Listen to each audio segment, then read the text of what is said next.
Venezuela amanece con fuerza, Venezuela amanece en unidad, porque la fuerza es la unión. La fuerza es la unión, la fuerza es la unión, te digo.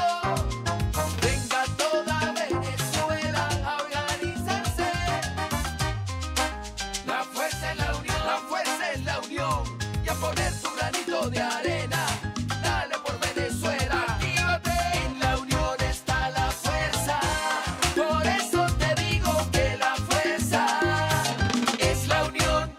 Muy buenos días, Venezuela, bienvenidos todos a este su espacio. La Fuerza de la Unión, una tribuna abierta de la sociedad democrática venezolana para compartir con todos ustedes, más allá de cualquier distingo puntual, partidista o ideológico, la angustia, la preocupación, la justa indignación por lo que está ocurriendo en nuestro país y también la certeza, la confianza, la esperanza de que trabajando juntos, de que remando unidos en la misma dirección, seremos capaces de construir la Venezuela de trabajo y de respeto, la Venezuela con alimentos y con medicinas, la Venezuela con democracia y con libertad, que todos necesitamos y que ciertamente todos merecemos. Yo quisiera rogarles que escuchemos durante unos segundos este audio. Esto es un trabajo, un documental producido por la BBC de Londres sobre ese tema que, según los representantes del gobierno venezolano, ayer en la audiencia de la Comisión Interamericana de Derechos Humanos en Bogotá, según ellos, esto no existe. Pero resulta que la BBC de Londres y todo el planeta sí lo han visto, sí lo conocen. Escuchemos.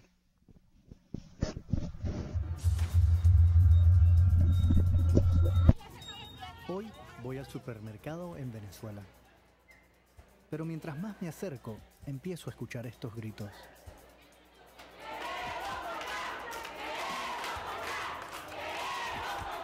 Hablando con la gente descubro que hay personas que están desde la madrugada esperando para comprar comida. Y el supermercado dejó de vender. Y este hombre del franela azul nos llega y nos advierte: los vieron, nos dice. Segundos después estamos rodeados por la Guardia Nacional.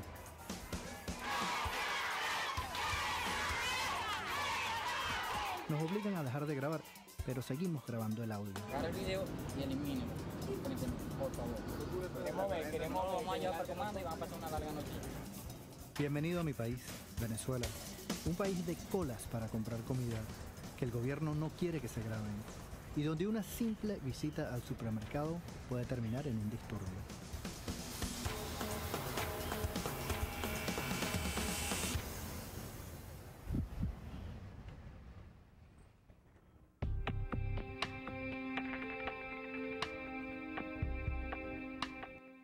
Salgo de Caracas hacia el oeste del país. Muchos me han dicho que en las provincias es que realmente se ve el efecto de la crisis.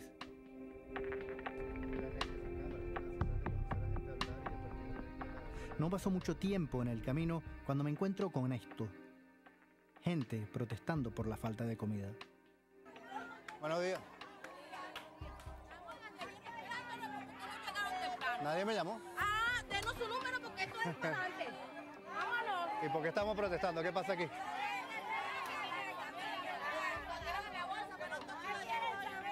Explícame por qué es la protesta. Alguien una sola persona que me pueda decir, por favor. Por la comida. La semana pasada fuimos al mercado, recibimos las bolsas y solamente nos dieron 2 kilos de arroz, 2 kilos de harina pan y 1 de pasta. De un documental producido por la BBC de Londres. Hay ciertamente algunos problemas en el audio. Rápidamente recapitulo.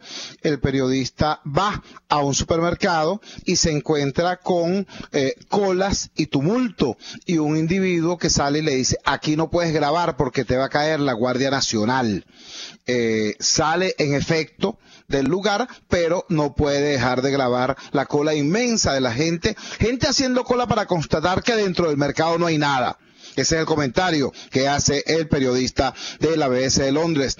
Después informa que le han dicho a él que en el interior del país es mucho peor. Sale, o mejor dicho, intenta salir de Caracas para encontrarse a muy pocos kilómetros con bloqueos en el camino, gente protestando, trancando las carreteras, y cuando les pregunta qué está pasando, les dice: aquí hay hambre, aquí no hay alimento, aquí nos han prometido alimentos y medicina y no nos han cumplido. Bueno, de eso se habló ayer en la sesión de la Comisión Interamericana de Derechos Humanos en Bogotá, y allí estuvo presente, entre otros destacados activistas de la sociedad civil venezolana, Francisco Valencia, el presidente de Codevida. De hecho, él ocupa el principal titular del diario El Nacional en la mañana de hoy. Nuestra gente muere, basta ya, queremos vivir, dijo el director de Codevida.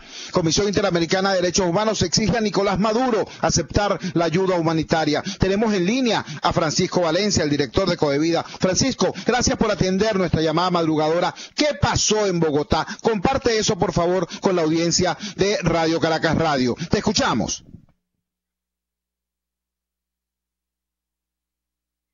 Representante del gobierno contradiciéndose todo el tiempo. En un momento decía que el gobierno no tiene capacidad para comprar medicamentos, en otros momentos inclusive llegó a decir que el gobierno puede solventar la situación, tiene la capacidad para solventar la situación no solamente de medicina, sino de alimentación del país, pero no lo quiere hacer porque hay un bloqueo personal a ciertas autoridades del gobierno. Eso es un delito que confesó delante de todos los que estamos ahí presentes y sobre todo de todos los comisionados de la Comisión Interamericana de Derechos Humanos. En ese momento, y sin precedentes, Chuo, por primera vez, el comisionado presidente de la sala exigió al gobierno de Venezuela que permita la ayuda humanitaria. Se lo digo bien claro, no voy a exhortar, voy a exigir. Ya es suficiente que la gente esté sufriendo y esté pasando necesidad en Venezuela por falta de alimento, por falta de medicamentos en el país. Salió un representante del gobierno muy criticado por todos, no uno de todos los comisionados que estuviera más o menos muy coherente, no. Todos fueron muy contundentes con el gobierno, que ya basta de sufrimiento, ya basta de que la gente muera por medicamentos, que la gente muera y que sufre buscando alimentos para poder abastecer su hogar. Entonces fue una audiencia, creo que de histórica, donde inclusive en un momento que dice el gobierno, yo lo increpo y le digo, ¿cómo vas a decir que estaba en capacidad si yo tengo 6 meses sin recibir mi tratamiento? ¿O es que no quieren dejar morir? Y en ese momento el representante del gobierno contestó, exígale usted a la comisión que levanten las sanciones para poder ayudarte. Imagínate ese tipo de respuesta que dio el representante del gobierno, que quedó en evidencia que no les interesa la salud de los venezolanos, sino les interesan otras cosas, y quedó en evidencia que es un delito decir que tenga la capacidad y que no lo hace, porque hay unas medidas personales de ciertos voceros del gobierno con unas sanciones. Ese es el perfil de gobierno que tenemos ahorita, un gobierno que no le importa la salud, la vida de las personas, ni que las personas tengan acceso a los alimentos en el país.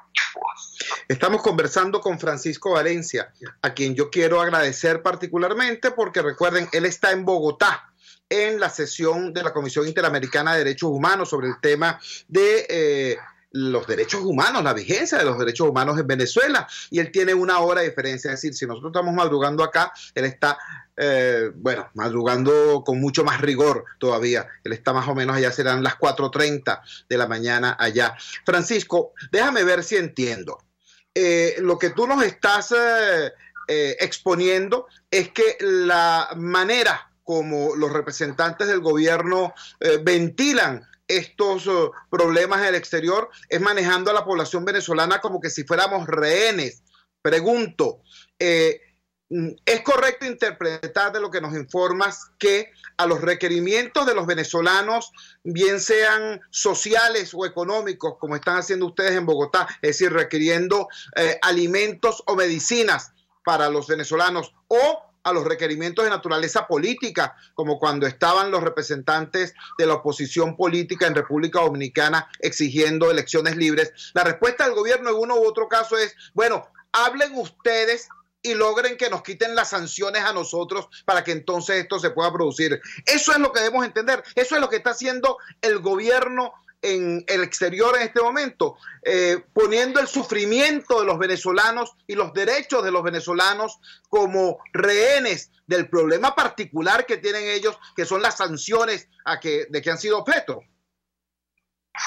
Exactamente lo dejó dicho el representante del gobierno en la audiencia. No lo dice Francisco, no lo dice un titular, lo dice el representante del gobierno. La vida de las personas están condicionadas a que se les quiten unas sanciones del gobierno. Lo dicen ellos, Ahora, ellos dicen que la crisis que se está causando en este momento es debido a las sanciones. Eso es falso. Aquí desde el 2014 nosotros venimos reportando la situación de deterioro del sistema de la salud, y la escasez no viene desde hace 1 año y 2 años, esto viene hace 3 hasta 4 años, donde reportábamos situaciones gravísimas de interrupciones de tratamiento. Entonces no vengan a pretender a decir que sanciones personales están causando el desastre que está viviendo Venezuela en materia de escasez de medicamentos y alimentos. Estamos ante un gobierno que demostró que condiciona la vida de los venezolanos.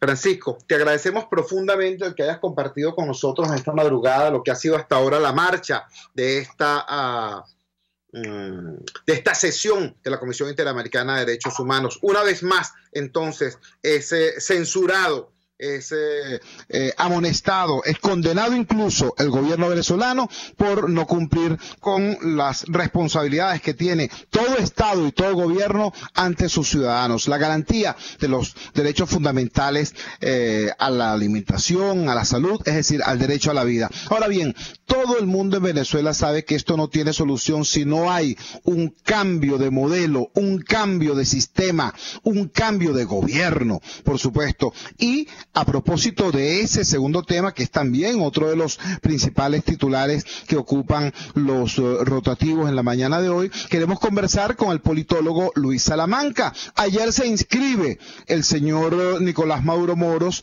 como candidato a la reelección. En la jornada electoral, eso no se puede llamar elecciones, eso que está convocado para el 22 de abril, porque está diseñado de tal manera que el pueblo no puede elegir, pero hay una jornada electoral el 22 de abril y a eso se inscribió ayer el señor Maduro Moros y también se inscribió ayer el señor Henry Falcón, planteando una situación al interior de la unidad opositora o de los partidos de oposición ciertamente compleja. Hubo unos pronunciamientos desde la página web de la unidad en sentido crítico a esta decisión del señor Falcón. Quisiéramos la opinión de Luis Salamanca sobre esto. En este país donde no hay clima electoral, donde lo que hay es protesta por hambre y por derecho a la vida, ¿qué significan estas cosas que ocurrieron el día de ayer? Luis, muchísimas gracias por atender nuestra llamada madrugadora. Te escuchamos. Hola, buenos días, Chugo. Saludos a todos. Bueno, Chugo, esto es la continuación del guión que viene practicando el gobierno ya desde hace un tiempo, cuando decidió hacer este tipo de comicios a la nicaragüense, ¿no? Es decir, comicios sin oposición, comicios sin competidores reales. Son unas votaciones sin competencia. Y el primer requisito para que sean competitivas es que alguien compita contigo. Si no hay competencia, no hay juego, pues, ¿no? Entonces, esto termina siendo una suerte de aclamación interna de Maduro por parte de sus seguidores.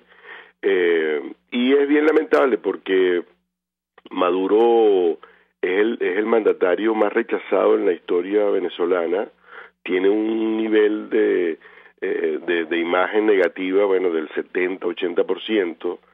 Hay un caldo de cultivo para un cambio de gobierno, pero claro, la manera como el régimen orquestó las elecciones estaba dirigida a evitar que la gente se pronunciara genuinamente sobre eso, cosa que no le hicieron a Chávez en el 98.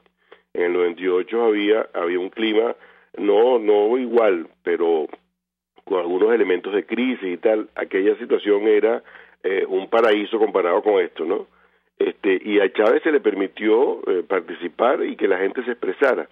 Hoy, esta misma gente que usó la democracia para llegar al poder, le cierra las puertas a la democracia, porque efectivamente esta no es una elección democrática. Además, deja por fuera a cerca de 8 millones de electores, por lo menos, y hace una elección que se llama en las ciencias políticas una elección de fachada, una farsa electoral, tratando de conseguir una legitimidad que no va a obtener, porque al final del día Maduro lo que está preocupado no solo por preservar el cargo, sino por obtener un reconocimiento internacional y nacional que indudablemente no va a conseguir, ni que se inscriba un pastor, ni que se inscriba algún otro candidato.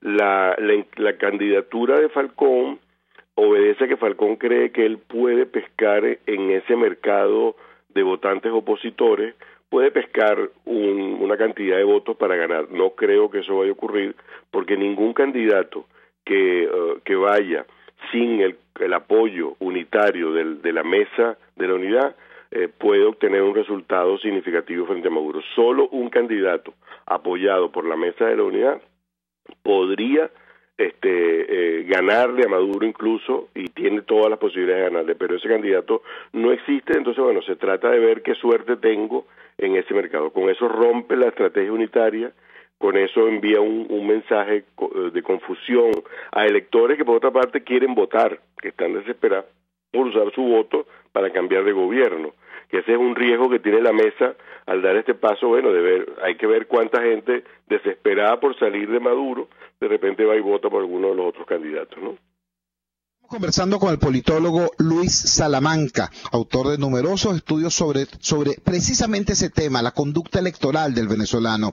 Luis, coincido absolutamente con el enfoque que le das a lo que ha sido el empeño del gobierno en montar un evento electoral donde la gente pueda votar pero no elegir, de tal manera de, revalidar su legitimidad de origen. Yo también coincido contigo, creo que el gobierno se está equivocando de manera radical. Creo que lo que va a hacer es perder la escasa legitimidad de origen que obtuvo en el año 2013 en unas elecciones no reconocidas por el planeta casi completo. Ahora bien, sobre este segundo tema que nos refieres, el tema de la conducta opositora frente a estos comicios. Recordemos, los partidos políticos de oposición prácticamente llegan de último a fijar posición ante el 22 de abril. Esa posición, por cierto, es incompleta. Dicen que no van a participar algunos de los partidos y prometen un plan de acción y movilización que hasta la hora que estamos hablando no ha sido precisado ante el país. En medio de ese vacío de estrategia se produce esta acción unilateral del señor Henry Falcón, apoyado por un partido como el Movimiento del Socialismo, que tenía tiempo desvinculado de la mesa, y por uno de los sectores de Copey, específicamente ese sector que existe con el beneplácito del TSJ prooficialista. ¿De qué manera, te pregunto, eso vulnera el derecho a la esperanza que tiene el pueblo opositor? Porque, ojo, todas las encuestas, Benebarómetro, Data Análisis, todas las encuestas indican que más del 70% de los venezolanos quisieran votar. Frente a eso hay esta conducta de la oposición. Unos partidos dicen que no va a votar y no dicen qué es lo que sí van a hacer, y el señor Falcón, acompañado por estas agrupaciones, presenta su candidatura. ¿Qué es lo que tú crees que ocurra? ¿Tú crees que hay posibilidad, pregunto, de enmendar esta situación y presentar un frente unido ante esta circunstancia? Bueno, Chugo, mira, hay que destacar que la mesa de la unidad manejó, bastante mal, muy mal, el tema de cómo abordar la agenda presidencial de este año. Lo pospuso en razón de las negociaciones en República Dominicana, quizás esperando que allí se produjeran decisiones que habilitaran a algún candidato o habilitaran a la misma mesa.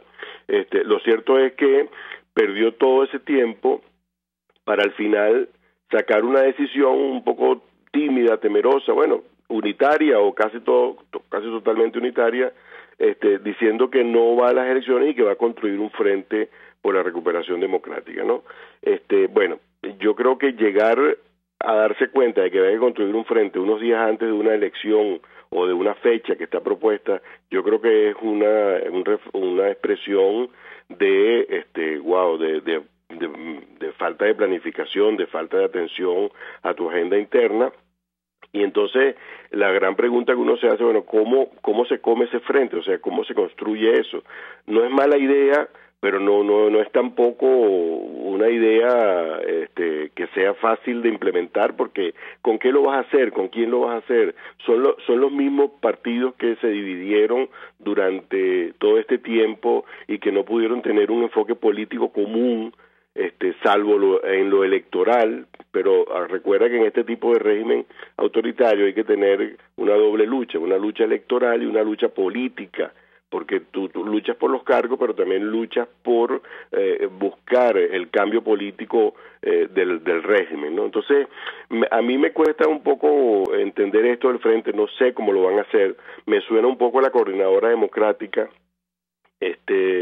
que ya sabemos que una de las razones por las cuales fracasó es porque había toda una confusión de roles y entre grupos y partidos. No sé cómo se va a hacer esto. La idea no es mala, pero además la quiero ver funcionando a partir del 23 de abril, si se dan las elecciones el 22. La quiero ver llamando a la gente que va a quedar muy golpeada cuando sepa oficialmente que Maduro revalidó el cargo, y va a empezar a luchar en otras condiciones, porque lo que nos viene es una lucha en condiciones ya no electorales, muy poco institucionales o nada institucionales, en la que tendrás que, no sé, habrá que inventarse una manera de luchar contra esta cuestión, porque vamos a estar en un ambiente muy restringido. Entonces, no es que yo no le dé mi visto bueno como ciudadano a este Frente Amplio, pero es que no sé, no me cuadra, no lo veo. Hay mucha gente con mucho entusiasmo, ojalá se dé, pues, pero yo creo que había que enfrentar de una manera mucho más proactiva, más clara esta coyuntura, y pelear en este terreno, porque es que cuando se piden elecciones con condiciones, que cambies el CNE, que hagas esto, que hagas lo otro, eso no lo vas a obtener de aquí en adelante más nunca con este marco político. Entonces, si vas a esperar que te den las condiciones para luchar electoralmente, no me quiero imaginar lo que habrían pensado los chilenos cuando Pinochet hizo el referendo, si se plantearon esta situación y se iban a paralizar porque no habían las condiciones, porque la estaba haciendo la dictadura. O sea, yo creo que la pelea era peleando. Por supuesto, estoy consciente de que las condiciones son leoninas y favorecen totalmente al gobierno y desfavorecen totalmente a la oposición, pero tú tienes por detrás una mayoría que cada día crece. Y cuando me dicen que la gente no quiere votar, no quiere votar porque no hay un candidato, porque no hay un dirigente que guíe a la población. Si hubiera un candidato desde hace ya un tiempo, de enero, por ejemplo, esto estaría en otra situación, estaríamos hablando de otra cosa. Hubiéramos salido de este debate un poco estéril de si vamos, si no vamos, con esto, lo otro. Yo creo que allí falló la mesa en poner de verdad toda la carne en el asador. Muchos me dicen que eso es suicida, pero yo digo, mira, también fue suicida la decisión de Churchill decidiendo enfrentarse a Hitler, a pesar de que las condiciones eran todavía mucho más adversas y peligrosas, podía morir en el intento, ¿no? Entonces, hay momentos en la historia en que tú tienes que tener una visión, de tomar riesgos, sabiendo que puede salir bien, puede no salir bien, pero al fin y al cabo, movilizas más, porque esta situación de no votar, desmoviliza a la población. Luis, te agradecemos profundamente que hayas compartido con nosotros esta visión que tienes de esta muy, muy difícil hora republicana. El politólogo Luis Salamanca, condenando de manera clara la operación del gobierno de montar una suerte de sainete electoral para revalidar sus credenciales en un marco donde lo que va a lograr es precisamente lo contrario, y también señalando su preocupación sobre la forma como la oposición partidista ha encarado el reto del 22 de abril sin definir una línea de acción clara, no solamente para el 22, sino sobre todo para después del 22, y este lamentable espectáculo de la presentación de disímiles candidaturas. Vamos a la siguiente pausa comercial y ya regresamos con muchísimo más de La Fuerza. La Fuerza es la unión. Usted escucha Unidad, la fuerza es la unión, con Chuo Torrealba por RCR 750 AM. Puedes seguirnos en nuestras redes sociales. En Twitter, @RCR750, la radio que se ve. En RCR somos vanguardia. Toda la programación de tu RCR también la puedes seguir a través de la internet.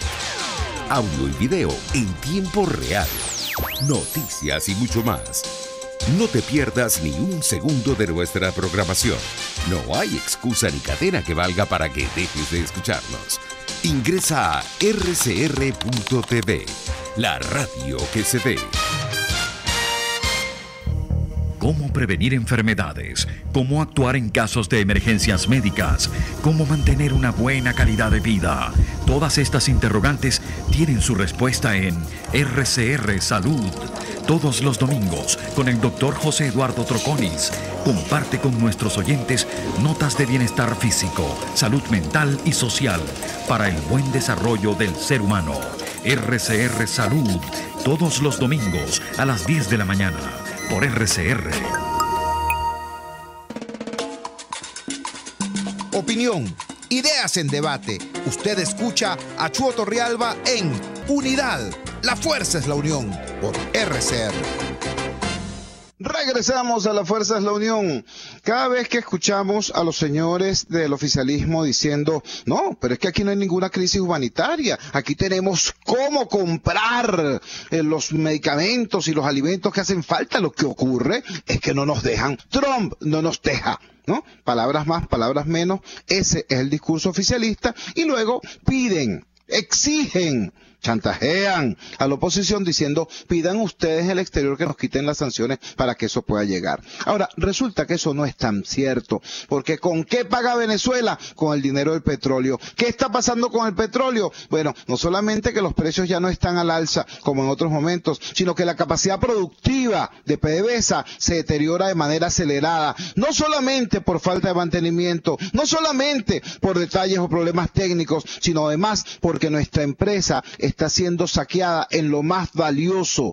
Nuestra PDVSA está siendo saqueada en lo más valioso, que es su recurso humano, su capital humano. Ya no se trata solamente de la masacre laboral que ocurrió cuando votaron a más de 20.000 trabajadores de PDVSA. Se trata de otra masacre, pero prolongada en el tiempo, un largo éxodo de funcionarios, de técnicos, de profesionales de altísimo nivel que se han ido de PDVSA por los bajos salarios o por la persecución política o por ambas cosas. Tenemos en línea a una persona que puede hablar de esto con extrema propiedad, que nos puede decir cuántos profesionales quedan dentro de PDVSA, y ojo, escuche también esto, ¿cuánta gente en PDVSA está que no tiene sino educación primaria o cuando mucho bachillerato?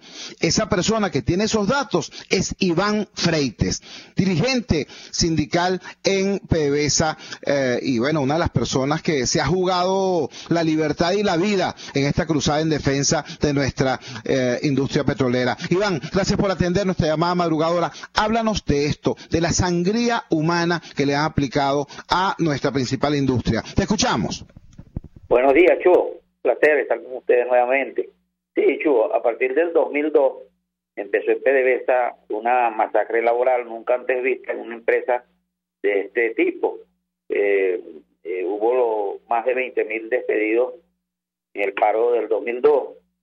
Eso conllevó a que la industria perdiera decenas, millones y millones de horas, hombres, de formación, de capacidad, y luego de eso empezó una línea ascendente en cuanto al empleo de personal en PDVSA. Bajamos a 20.000 trabajadores en PDVSA, y de ahí empezó a subir hasta llegar a niveles del 2016, agosto del 2016, que los últimos datos de PDVSA, teníamos 143.600 trabajadores. De esos 143.000 trabajadores, 31.520 son trabajadores que no son petroleros, son militantes del PCV. Esta nómina ha ido creciendo a partir del año 2007, esta nómina paralela de Petróleo de Venezuela, es decir, en PDVSA hasta agosto del 2016 habían 111.000 trabajadores.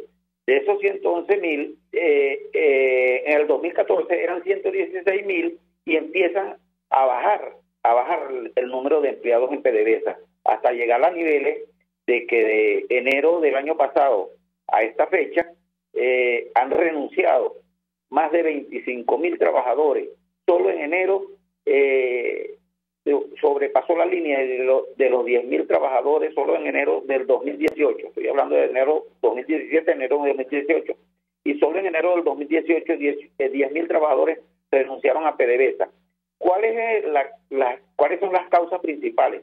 Primero, la politización de PDVSA, la partidización de PDVSA. Una cuestión nunca antes vista. Se eliminaron los protocolos de seguridad en la empresa. Hubo un desmantelamiento sistemático de la convención colectiva petrolera. Se eliminó el comisariato, se eliminó la meritocracia, se eliminó prácticamente la jubilación, se eliminó el plan de vivienda, se eliminó los beneficios como utilidades, vacaciones, y lo más importante de un trabajador, se le eliminó el salario a los trabajadores petroleros, a los trabajadores venezolanos. Esto ha hecho de que la migración que se notaba que venía subiendo haya llegado a niveles muy delicados en cuanto a la profesionalización de PDVSA. Están desprofesionalizando a PDVSA, prácticamente se desprofesionalizó PDVSA. En la nómina de PDVSA, de esos 111.000 trabajadores para agosto del 2016, 26.450 son de educación primaria, 24.500 son de educación de bachilleres y 4.500 son técnicos medios. Nada más para agosto del 2016 habían 180 PhD, eso ahorita para el 2018, febrero del 2018, y finalizando febrero, apenas si quedan 10 es mucho, porque ha renunciado todo el mundo, porque el salario de los trabajadores petroleros está entre $3 para un obrero y $10 para un gerente medio. Es decir, desmantelaron el salario de los trabajadores petroleros. Imagínate que la situación es tan grave que los jubilados ya hoy es el tercer día consecutivo trancando portones, haciendo protestas en todo el país. 18 protestas hubo el lunes, ayer aumentó a 20 y hoy no sabemos cuántas van a haber, porque los jubilados están reclamando el pago de su fondo de pensiones, el cual fue usado por la empresa, por los gerentes de la empresa, para otros fines que no sabemos para qué fines lo usaron. Toda la situación es tan grave que la industria PDVSA no tiene cómo darle agua potable a los trabajadores, no tiene comida para darle a los trabajadores, y los trabajadores están siendo enviados a su casa para que puedan comer, y la empresa no asumir su responsabilidad que tiene establecida en la ley, que tiene establecida en el contrato colectivo. Es una situación bastante grave, porque esta empresa, de ser una de las primeras del mundo, en el año 2000 PDVSA producía 3.400.000 barriles aproximadamente, y de esos 3.400.000 barriles los producíamos con 40.000 trabajadores, éramos 40.000 trabajadores, y eso se producían 78 barriles por trabajador por día. Ahorita apenas PDVSA produce 1.600.000 barriles con más de 140.000 trabajadores. Esos son 11 barriles de petróleo por día. Eso indica el deterioro tan grave que tiene la industria petrolera, y sobre todo PDVSA, que nosotros hablamos de que PDVSA prácticamente es una empresa irrecuperable por el daño que le han causado, tan grave el daño que le han causado, que eso ha llevado al país a que la gente esté comiendo de la basura, que los jubilados no tengan pensiones, que los discriminados, los del pueblo, estén protestando, buscándole una salida inmediata a la situación que estamos viviendo los venezolanos. Muchas gracias, Iván, por darnos esta radiografía dolorosa pero precisa de lo que está ocurriendo con nuestra principal industria, PDVSA, la que fue una de las 4 primeras empresas petroleras del mundo, hoy en esta situación comatosa, con su recurso humano fundamental, profesional y técnico, yéndose los que quedaban, y llena, con una nómina abultada, con un personal que son en algunos casos bachilleres, en otros casos tienen apenas educación primaria, pero tienen el carnet del PSUV.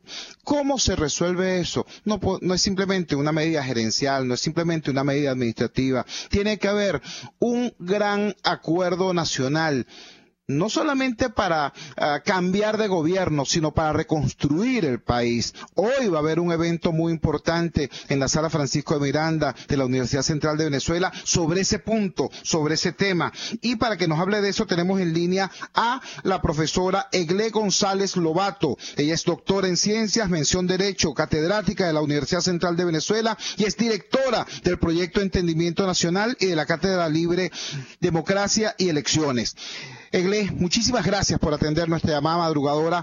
Rápidamente, píntanos cuál va a ser el panorama de este evento y cuál es su propósito en esta muy dura hora venezolana. Muy buenos días, Chugo. Muchísimas gracias y saludos a la audiencia. Bueno, el evento tiene como finalidad plantearle al país unas ideas constructivas de construcción de progreso y de cambio.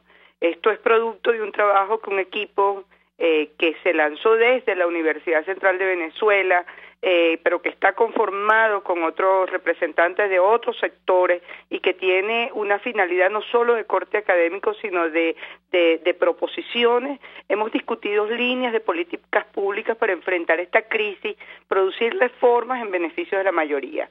Es decir, nosotros nuestro interés es plantear esta serie de propuestas hoy en diferentes áreas: economía, justicia, gobernabilidad, democracia, elecciones y condiciones de vida, para generar en el país un debate inclusivo desde la sociedad civil, en las provincias, con los empresarios, con la comunidad universitaria, los trabajadores, partidos políticos, para la recuperación de la nación.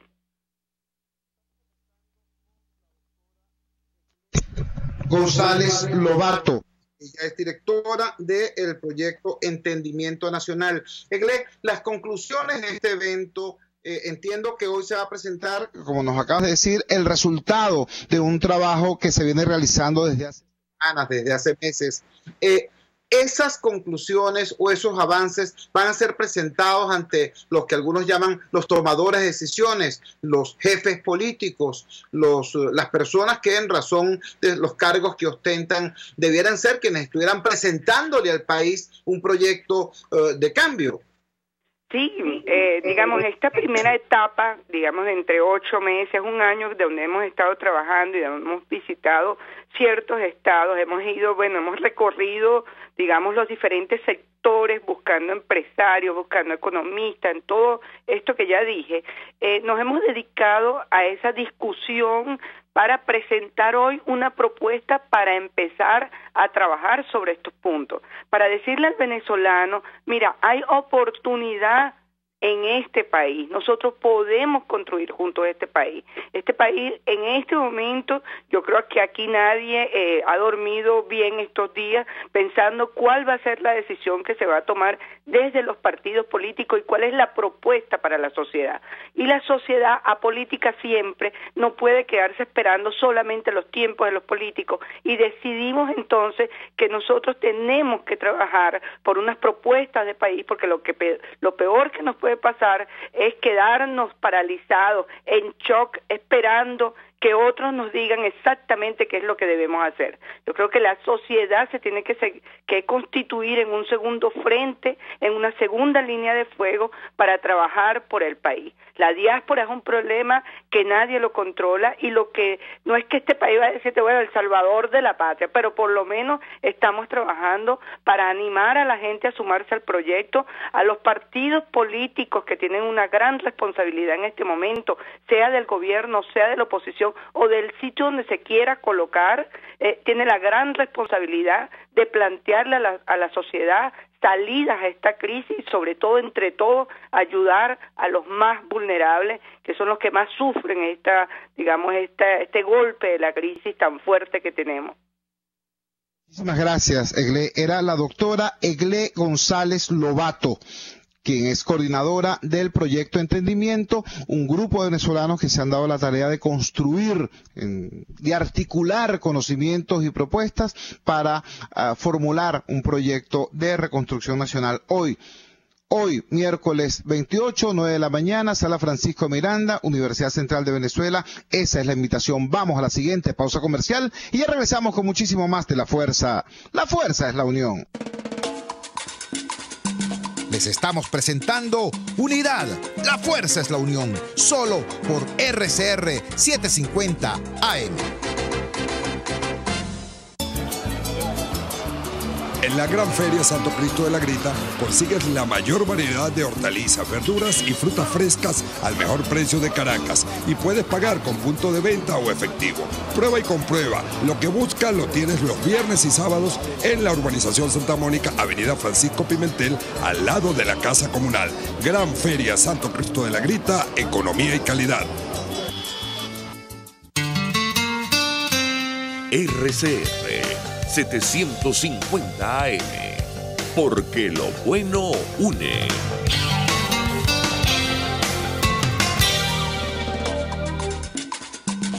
Les estamos presentando Unidad, la fuerza es la unión, solo por RCR 750 AM.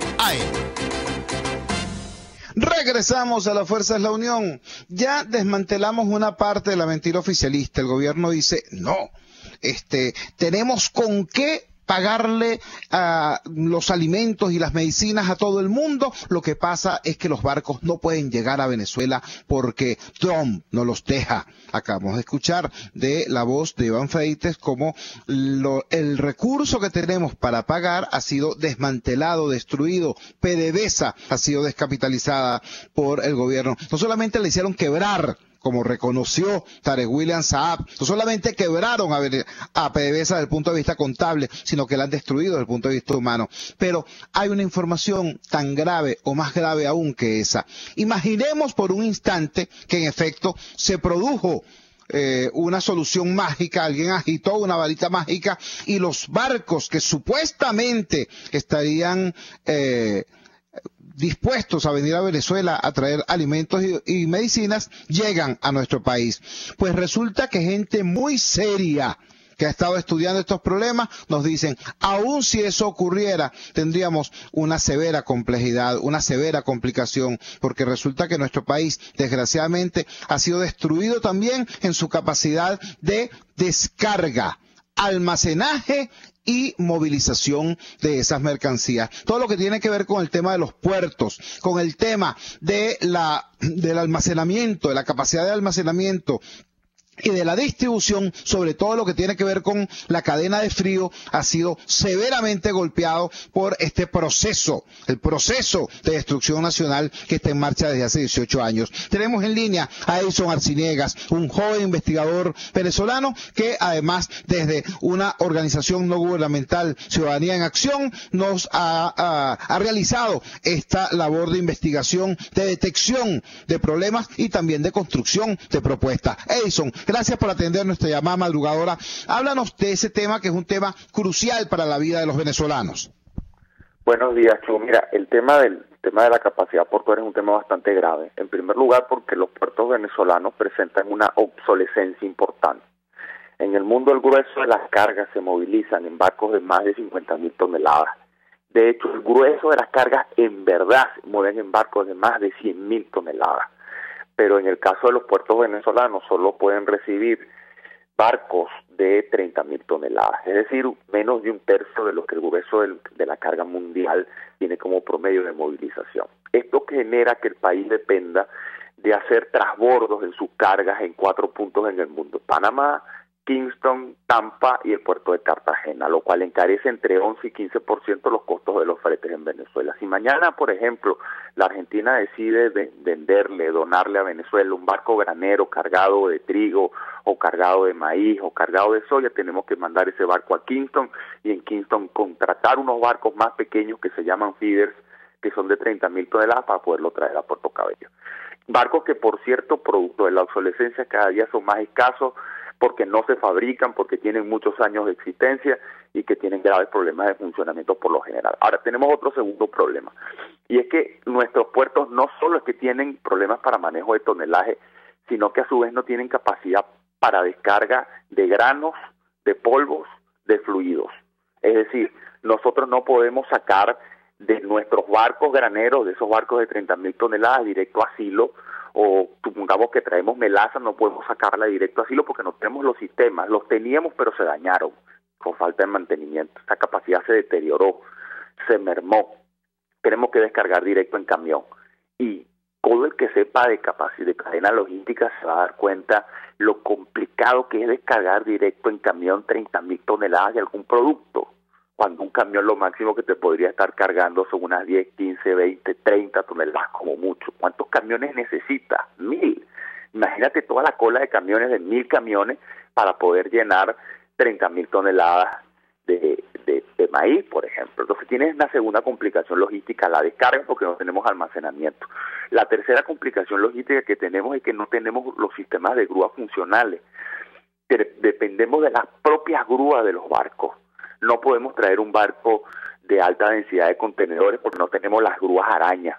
Esas grúas que ustedes ven en los puertos modernos, que son como una especie de araña que se le monta encima al barco y va sacando los contenedores por ganchos, por llamarlo de alguna manera, nosotros no las tenemos. Nosotros tenemos que utilizar las grúas antiguas de nuestros puertos, cada día más dañadas y cada día menos operativas, y las viejas grúas de estos barcos de feeder.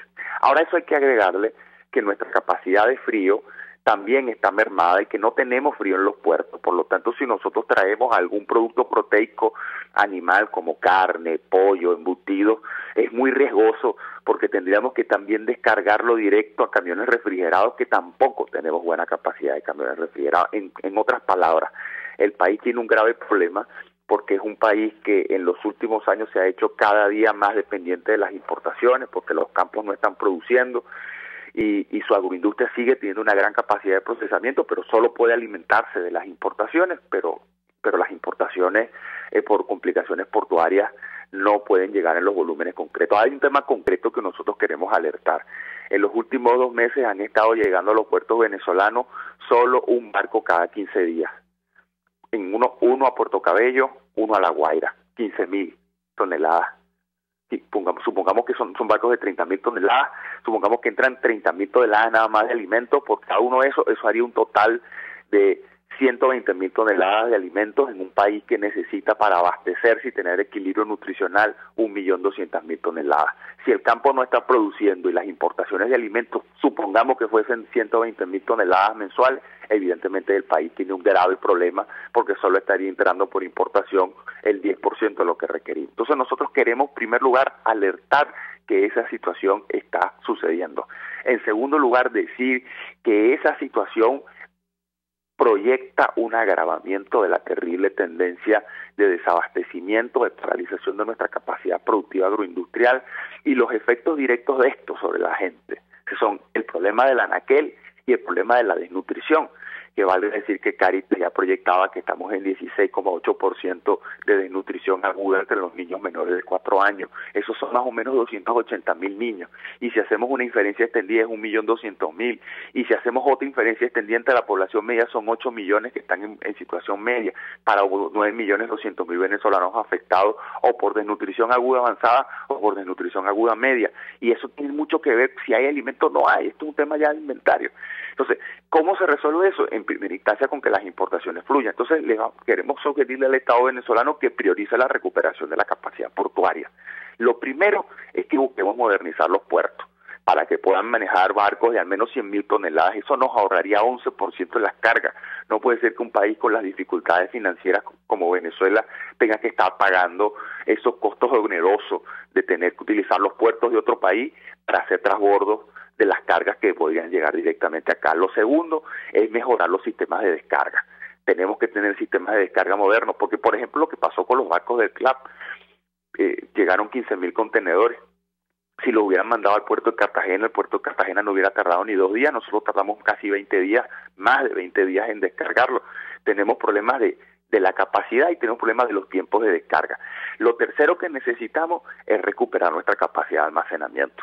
Si recuperamos la capacidad de almacenamiento, reduciríamos a 1/5 los tiempos de descarga, porque en vez de tener que descargar en camión, lo mandamos por unos hilos y el maíz fluye con rapidez y se pierde menos y se deteriora menos el producto, se deteriora menos el maíz, se deteriora menos la soya, se deteriora menos el arroz, se deteriora menos el trigo, y eso lo va a sentir el consumidor. Porque hay que decir una cosa concreta: si nosotros supongamos que no producimos nada en el campo, pero traemos los productos en granel y los procesamos en Venezuela, podemos obtener 4 veces más beneficio. En caso concreto de la harina de maíz, como que nosotros pagamos por una harina de maíz nixtamalizada mexicana, esa que trae el CLAP, nosotros podemos traer, que esa es una harina de 1 kilo, nosotros podemos traer 7 kilos de maíz blanco de México, procesarlo en Venezuela, producir 5 kilos de maíz, de harina de maíz precocido, producir 200 cc de aceite y 200 cc de jarabe de maíz sin que hubiera maíz nacional. Si le emitiéramos maíz nacional, entonces el aprovechamiento pudiese ser hasta 6 veces. Entonces, lo que nosotros queremos sugerir es que se empiecen a tomar medidas que al menos para de cara al segundo semestre del año esta crisis pueda ser aliviada. La capacidad portuaria de Puerto Cabello pudiese ser recuperada al menos en un 40% en apenas 8 meses, con unas inversiones claves, porque en Venezuela el problema en primera instancia es de mantenimiento, Chugo. Mantenimiento. Primero regenerar lo que tuvimos y luego avanzar en la modernización para adquirir nuevas capacidades. Muchísimas gracias, Edison. Era Edison Arciniegas, de la organización no gubernamental Ciudadanía en Acción, un joven venezolano, investigador del CENDES, habitante del Valle, un hombre del pueblo, que estudia y que entonces, frente al bla bla politiquero, por cierto, no solo del gobierno, ¿no?